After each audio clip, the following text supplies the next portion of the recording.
So hi, my name's Joe Brewer, and I'm a change strategist. I'm working to bring together different fields of knowledge in science and design that focus on how to achieve intentional cultural change at the societal scale.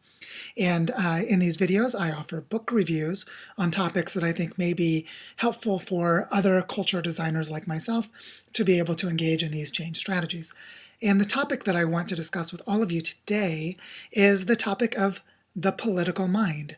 Now, you may or may not be familiar with the work of George Lakoff. He's a linguistics professor at the University of California in Berkeley, and he's one of the founders of the field of cognitive linguistics. And this book that I want to review today, Moral Politics: How Liberals and Conservatives Think, was originally published in 1999. This is the second edition that came out in 2003, so more than 10 years ago, almost 15 years ago.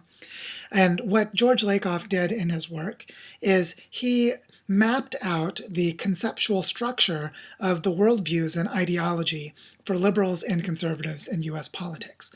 Now, how did he do this? Well, you need to know a little bit more about his background.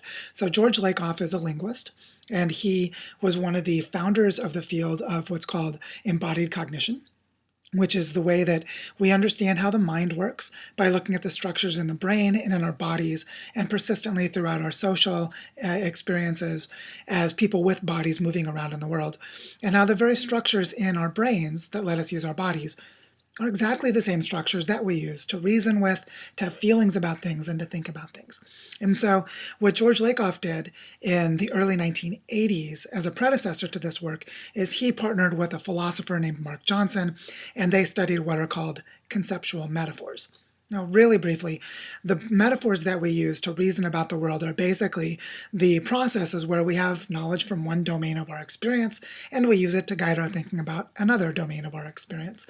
And in politics, it turns out that there's one very, very important metaphor that George Lakoff discovered in his work. And that metaphor is the nation as family.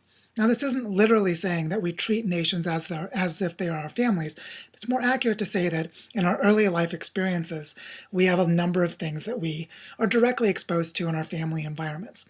How there are different kinds of authority, different ways of learning right from wrong, different ways of establishing social norms and expected behavior, and that there are consistent patterns across these experiences of growing up in our family that become foundational inputs for us to understand politics and how to govern. Said another way, the first times where we have consistent experiences of people making decisions as a group and understanding how that happens is in our homes as children with our families, or in common stories about how families make decisions in popular media within our culture. And what George Lakoff found was that when he looked at this metaphor that the nation is a family, then we'd start to see language that makes sense, like we have founding fathers, we have the mothers of the Constitution, we send our sons and daughters off to war, that these phrases only make sense if we are conceptualizing the nation as if it was a family. And this begs the very important question, what kind of family is it? And what Lakoff found when he looked at the language commonly used by political conservatives and the language commonly used by political liberals was that there were two coherent, what you might call dynamic attractors or stable ways, stable configurations for thinking about worldview and ideology, morality, and social behavior. And he gave them the names of strict father morality and nurturant parent morality, which has turned out to be a little confusing because people tend to apply gender to it. I find it easier to talk about it as authoritarian values that are top-down hierarchies with some moral authority that's on top, that has got submissive people down below them or subordinate people down below them, and that they learn right from wrong through discipline, punishment, and reward. Contrast this with the other common way of organizing morality, which is based in empathy, compassion, and nurturance. And in this model of morality, people learn right from wrong from role modeling.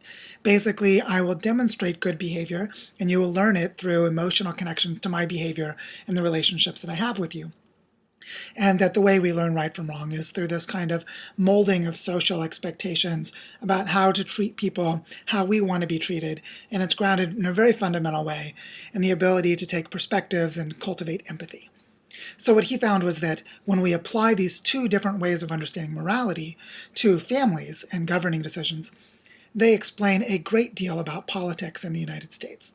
So specifically, people who tend to vote conservative or for Republicans will often have this authoritarian, top-down, discipline-based reward and punishment worldview, whereas people who tend to be more liberal or progressive will have more of a nurturant, empathy-based, egalitarian worldview, where everyone is worthy of basic rights, where we should care about the suffering that happens to other people, that all people are created equal. And you can see that even in the founding documents of our Constitution and our Declaration of Independence, you'll actually find both of these worldviews in conflict with each other. So the long history of politics in the United States is an ideological struggle between different ways of understanding how we should govern. And this book systematically explores these two worldviews and how there are many different variations in how they can appear to explain the way that libertarians are different from evangelical Christians, the way that urban progressives may be different than, say, Southern Baptist civil rights activists, and that it maps onto different social values and social issues in a variety of ways that are very systematic. And this is important for anyone that's trying to engage in political change, because if we're unable to understand how our language is a mirror or a reflection of the deeper foundational understandings we have about morality, right and wrong, and how to govern a society, then we're going to be very limited in our ability to understand how politics works, how it's changing, and what we can do to influence it to achieve goals that are good for society as a whole using political pathways. So if there is any work that you're doing in the social change world that involves political thinking, morality, social behavior having to do with group decision making, or formal political systems, elections, political parties, etc., then this is a foundational book that I highly recommend. And I really cannot stress enough the importance of this work for really grappling with the nuances of the many different moral worldviews that people have, or I should say, the idiosyncratic expressions of these two systematic worldviews, the egalitarian and the authoritarian, or the authority-based versus the empathy and compassion-based. And another point to keep in mind is that every person has some combination of both. And so the question becomes, to which extent are we speaking to the authentic values of a person from an authoritarian point of view or from an empathy and nurturance point of view? And when we understand those differences, we can engage people in more respectful and inclusive dialogue and better understand how to use politics to achieve social goals. So there you go. Grab your copy today, Moral Politics by George Lakoff, and go and do effective culture design work on the topics that you're passionate about. Enjoy.